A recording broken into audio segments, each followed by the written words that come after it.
Hello, everyone. Welcome back to English Pod. My name is Marco. And my name is Catherine. Welcome back, everyone. So what are we talking about today, Marco? We are going to the flower shop. Okay, so this is an intermediate level lesson, and we're going to be learning about the different kinds of flowers you can buy at a flower shop. And so we've got a guy here who's probably trying to say something to someone he loves. Yeah, I think he did something to his girlfriend or wife. And, well, that's the typical thing, right? You do something wrong, so you got to get her flowers. And that's why women are often very nervous when their husband or boyfriend gives them flowers, because she's thinking, what did he do wrong? All right, so let's listen to the dialogue, and we'll be back soon.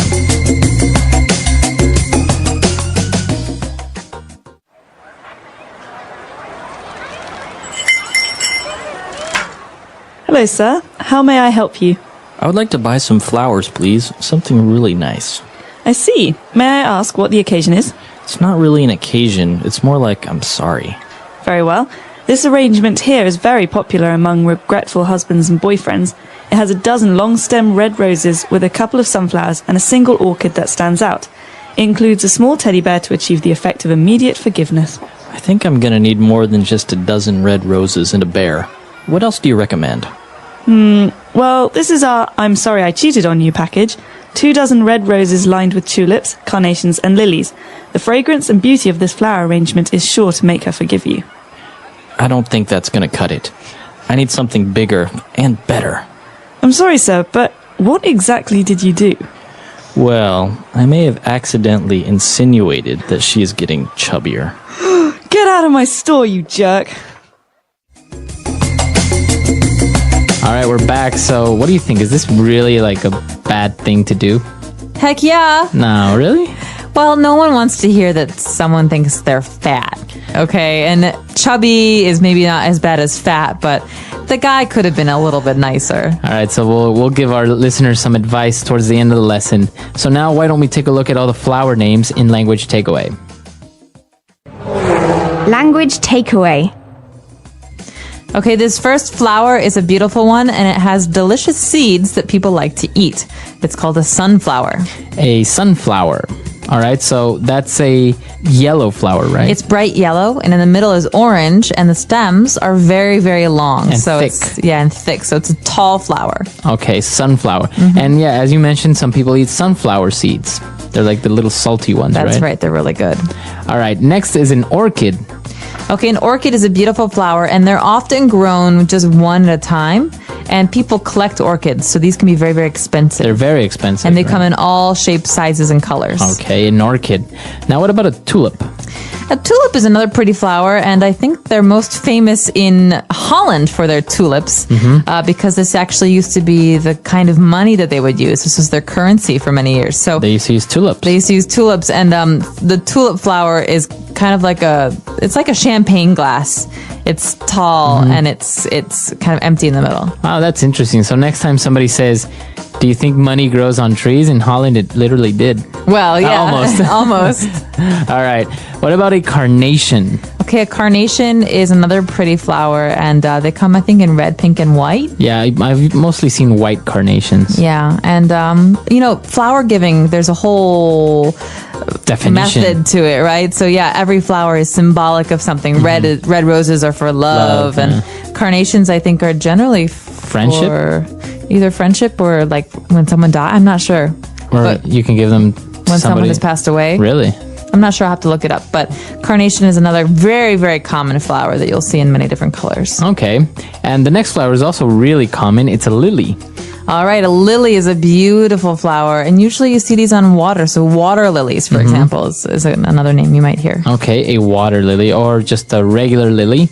And next we have the most common of all the flowers, but we've added a little twist to it. It's a long stem rose. Right. So rose, everyone knows. A rose by any other name would smell as sweet. Shakespeare wrote a lot about roses. But in this case, we're talking about long stem roses. And we talked about this with sunflowers. The stem is the green part that grows out of the ground. And you think of the flower as the head. And so the stem is actually the connector between the ground and the flower. Okay, so these types of roses have a really long stem, so they're very nice to like maybe give one of them away or something. That's right. And you see, for example, at the opera, you see singers people throw these roses yeah. at them and they pick them up and they're so long, the stems are so long and they collect them in their arms. And so that's a long stem rose. All right, interesting. Okay, why don't we listen to our dialogue for the second time? Let's keep a lookout for these flower names and their pronunciation, and we'll come back in a little bit. Hello, sir. How may I help you? I would like to buy some flowers, please. Something really nice. I see. May I ask what the occasion is? It's not really an occasion. It's more like I'm sorry. Very well. This arrangement here is very popular among regretful husbands and boyfriends. It has a dozen long-stem red roses with a couple of sunflowers and a single orchid that stands out. It includes a small teddy bear to achieve the effect of immediate forgiveness. I think I'm gonna need more than just a dozen red roses and a bear. What else do you recommend? Well, this is our I'm sorry I cheated on you package. 2 dozen red roses lined with tulips, carnations and lilies. The fragrance and beauty of this flower arrangement is sure to make her forgive you. I don't think that's gonna cut it. I need something bigger and better. I'm sorry, sir, but what exactly did you do? Well, I may have accidentally insinuated that she is getting chubbier. Get out of my store, you jerk! All right, we're back. So in this dialogue, we had a lot of interesting phrases, so let's look at them now in Fluency Builder. Fluency Builder. A lot of these phrases, Marco, have to do with, well, what the guy did wrong in Right. today's dialogue. And so the first one is to cheat on. So the woman offered him the I'm sorry I cheated on you package, right? So it's like an arrangement of flowers that usually people buy when they cheated on their boyfriend or girlfriend. Right. And so in this case, to cheat on means to see another person. So if you're married to a woman, seeing someone else, having a date or romantic encounter with another person is cheating on your wife. So you're cheating on your wife. Right, And you to use it cheat like on. this, cheat on, right? Cheat on. So he cheated on her, or they were both cheating on each other. Okay. So to cheat on, not a Cheat good on. thing. Not a good thing. All right. So he was explaining to her that wasn't enough. The arrangement wasn't enough. And he said, I don't think that's going to cut it. Well, okay, you've probably heard the word cut before, but Right. in this case, Marco, we're talking about to be able to cut it. So that's not gonna cut it, or it's not gonna cut it. It's not going to be enough. Exactly. So that's not quite what I'm looking for. It's not enough. He wants bigger and better. He wants more. And so, for example, we could say, you know what? This dessert's not gonna cut it. We need something much fancier Okay. So to be good enough for. Okay, so to be good enough for. All right, very good. And then he was explaining to the shop lady what happened, and he said, well, I accidentally insinuated. Okay, to insinuate is to suggest. So I could say, hey, you're really chubby. That's not an insinuation, Right. that's a statement. But I could say, well, you're looking a little bit round at the sides. That's an insinuation because I'm suggesting without saying something. Right, so you're saying something indirectly, right? Exactly. And he was insinuating that his girlfriend was getting chubbier. Chubby. So chubby, chubbier, chubbiest. In this case, we're talking about being round or a little bit overweight. Right, so it's not really saying fat. No, fat is rude. Right. Chubby is, it's in Just between. a little bit extra pounds. Yeah, like maybe you had a little bit too much ice cream over the past couple months. All right, very good. So why don't we listen to the dialogue for the last time, and we'll be back.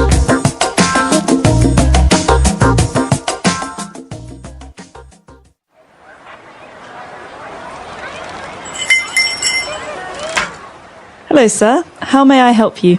I would like to buy some flowers, please. Something really nice. I see. May I ask what the occasion is? It's not really an occasion. It's more like I'm sorry. Very well. This arrangement here is very popular among regretful husbands and boyfriends. It has a dozen long-stem red roses with a couple of sunflowers and a single orchid that stands out. It includes a small teddy bear to achieve the effect of immediate forgiveness. I think I'm gonna need more than just a dozen red roses and a bear. What else do you recommend? Well, this is our I'm sorry I cheated on you package. 2 dozen red roses lined with tulips, carnations and lilies. The fragrance and beauty of this flower arrangement is sure to make her forgive you. I don't think that's gonna cut it. I need something bigger and better. I'm sorry, sir, but what exactly did you do?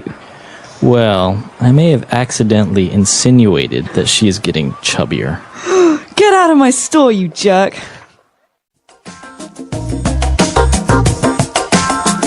All right, so if you make a mistake, like as a guy, right, you give flowers to your girlfriend.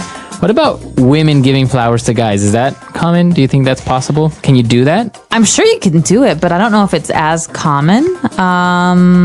Like, I think as a guy, I wouldn't really feel comfortable receiving flowers. Really? I mean, I would be touched by the gesture and I would be like, oh, that's really sweet. But like flowers, it's a little bit too feminine, I think. Generally, I think it's a one-sided thing. So you can get flowers for your mother, or you can get flowers for a friend, or if someone, passed away, you can get flowers for their family. Right. But in a romantic situation, rarely do you get flowers to a guy. So if you want to say I'm sorry to a guy, what do you give him?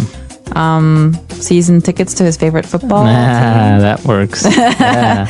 Or like a game for his PlayStation. A game for his PlayStation, or offer him a new coat of paint on his car. I don't know. Have you never given a gift to somebody, like saying I'm sorry?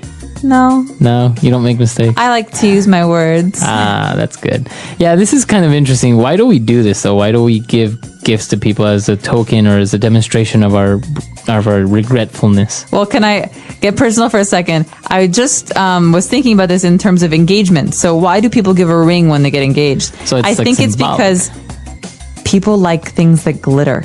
It's like distract the woman and she'll say yes. And so it's the similar thing with flowers and forgiveness. You say, oh gosh, these flowers are so beautiful. Oh, of course I forgive you. Oh, they're so pretty and they smell so, it's just like, it's like distraction from the matter at hand. Right. Oh, maybe that's it. I don't know. If you disagree with me, please. It was a very write us. wise man who invented this. Absolutely. Hello, my friend. Before I begin, I want you to stop for a moment and think. What did you do with your day today? Did you learn something new? Did you move one small step toward your dream? Or did you just scroll, watch, and let the hours go away? I ask you this because I used to be that person, the one who thought life was long, time was plenty, and tomorrow was always waiting. But I was wrong. This is my story, and maybe it can change your life like it changed mine. Hello, welcome back to my channel. I want to tell you a story. This story is real. It is about something that changed my life. My name is John. I am 78 years old. When I was young, I didn't care about anything. I woke up late.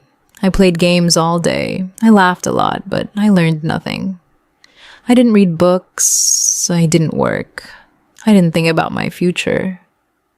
Every day was the same. I was wasting time, but I didn't see it. Then one weekend, my uncle came to visit. He was quiet and serious. He sat down with me and looked into my eyes. I smiled, but he didn't smile back. He said, "Don't waste your time." Just that. Nothing more. No long talk, no big story. He stood up and walked away, but I couldn't forget his words. They stayed in my head like a song on repeat. For many days, I thought about his words. At first, I didn't care. I thought I had lots of time. But slowly, I started to feel different. I looked at my life. I saw how many hours I lost. I asked myself, what am I doing? I had no answer. I felt sad. I wanted to change. I wanted to use my time better. I didn't want to waste my life. So, I began with small steps. I started waking up early. I read 1 page of a book every day. I wrote down my thoughts in a notebook. I watched videos about learning. I asked people for advice. I tried new things. Some days were hard. I wanted to quit. But I remembered my uncle's words. They gave me power to keep going. Now I am older. I am not rich or famous, but I am proud. I use my time well. I learn new things. I help others, and I feel happy. All this started with one short sentence. Don't waste your time. That sentence changed my life, and maybe it can change your life too. So, listen to me. Don't wait. Don't be lazy. Start today. In the beginning, I didn't know how to change. I was still the same person. I was lazy. I didn't want to work hard. But I remembered what my uncle said, so I made a plan. It was a simple plan. I wrote 3 things on paper: wake up early, read every day, and write one idea. That was my plan. I put the paper on my wall. I saw it every morning. It helped me start. Waking up early was not easy. The first week was very hard. I wanted to sleep more. My bed felt warm and soft, but I said no. I got up. I opened the window. I looked at the sky. I took a deep breath. The morning air felt new. It felt clean. My mind was quiet. I started to like mornings. They gave me energy. They made me feel strong inside. Reading was also a big change. I did not like books before. I thought they were boring. But I started with easy books. Just 1 page a day, then 2 pages, then 5. I read stories. I read facts. I read about people who worked hard and changed their lives. Those stories gave me hope. They showed me that small steps can build a better future. I wanted that future too. Writing was the hardest part. I didn't know what to write. My hand was slow. My words were simple, but I didn't stop. I wrote one small idea each day. Sometimes I wrote about my dreams, sometimes about my fears. Sometimes I just wrote a word, but I wrote. And that small habit helped me understand myself. It helped me see what I wanted from life. As the weeks passed, I felt proud. My life was still simple, but I was moving forward. My days were not wasted. I was learning. I was growing. I didn't feel lost anymore. I had a goal. I had a plan, and I had a reason to wake up. All this came from one moment, one visit, and one sentence from my uncle. Don't waste your time. I started to talk less and listen more. Before, I always wanted to speak. I wanted people to hear me. But now, I listened. I listened to people with experience. I listened to people with ideas. I watched how they lived. I saw how they worked hard. I learned from their stories. I saw that smart people don't waste time. They use time like gold. Every minute is important to them. I also stopped doing things that gave me nothing. I watched less TV. I used my phone less. I stayed away from people who only talked but never worked. They laughed all day but did nothing. I didn't want to be like them. I wanted to grow. I wanted to be better. So I made a new rule for myself. If something is not useful, I will not do it. That rule helped me stay focused. Soon, I began to see small changes. I was reading more. I was writing better. My ideas were clear. I started to understand myself. I knew what I wanted. I didn't feel lazy anymore. I felt strong. My time had meaning. I used to waste hours. Now, I used every hour for something good. That feeling was new to me and I liked it very much. One day, my uncle came to visit again. He looked at me and smiled. He didn't say much, but I think he saw the change in me. I told him what I was doing. I showed him my notebook. He nodded and said, "Good." That one word made me happy. I knew I was going the right way. His short sentence helped me find a better life. So, I say this to you now. You don't need to do big things. You don't need to move fast. You just need to move. Start small. Start now. Listen to the right people. Make good habits. Use your time for learning, not for wasting. If you do that, your life will start to change too. Just like mine did. Some days were still hard. I woke up and didn't feel strong. I didn't want to read or write. I felt tired. I felt bored. But I told myself, keep going. I remembered my uncle's voice. I said the words again. Don't waste your time. That sentence became my guide. It helped me stand up when I wanted to quit. It helped me try again when I failed. I made a list of dreams. I wrote down 5 things I wanted to do. They were simple dreams. I wanted to finish a book.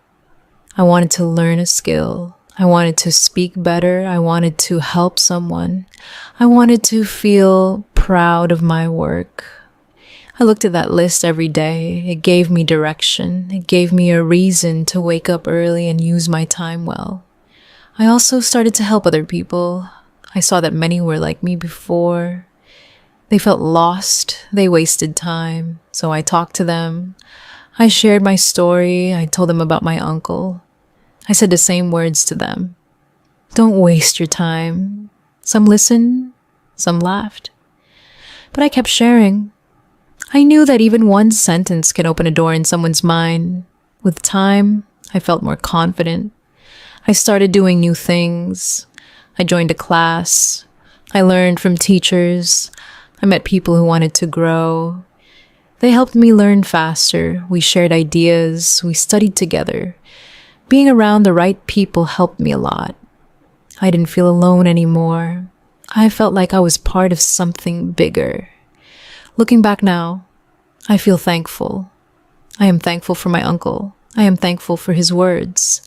I am thankful that I changed. Life is not always easy, but when we use time well, life becomes better. We become stronger. We become wiser. And we feel more alive.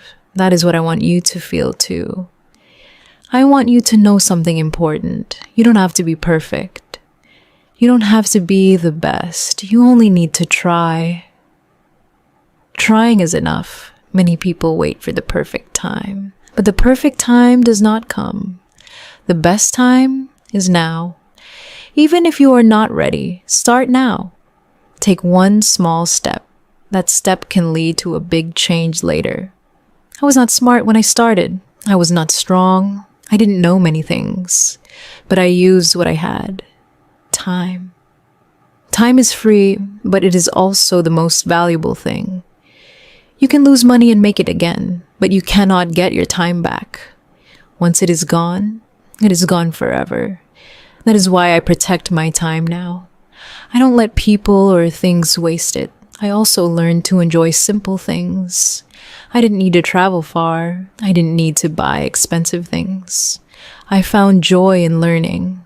I felt happy after reading one good page. I smiled after writing one clear sentence. I felt proud when I helped a friend. These small things gave me peace. They gave me meaning. They helped me stay on the right path. But I didn't listen. I knew what I was doing. I knew where I was going. I didn't want their life. I wanted something better. I wanted to grow. So I stayed quiet and kept working. My time was too important for useless talk. Now, I want to ask you a question. What are you doing with your time? Are you building something? Are you learning something? Or are you wasting your days? Be honest with yourself. Your answer can show you your future. If you don't like your answer, then change it. You can start today just like I did. If you are still here listening to this story, I want to thank you. It means you care. It means you want to learn. That is a good sign. You are already better than the person who does nothing. Many people never try. They waste time and make excuses. But not you. You stayed, you listened, and maybe, just maybe, you are ready to change your life too. You don't need to be fast. You don't need to be great on day one. All you need is to begin. Set one small goal. Wake up early, read one page, write one idea, help one person. Repeat it every day. Don't stop. Some days will be easy, some will be hard, but every small step moves you forward. And that is how real change begins. Sometimes you'll feel tired. You will feel slow. Now that's okay. Rest, but don't quit. Take a deep breath. Look at how far you've come. Think about your dreams. Think about your future. Then stand up again. Do one small thing. That one thing is enough. Over time, all those small things become big progress. You will be proud of yourself. I still remember my uncle's voice. It was calm but strong. Don't waste your time, he said. I didn't understand it then, but now I do. His words were a gift, a short sentence but full of power. It changed me. It gave me a new life.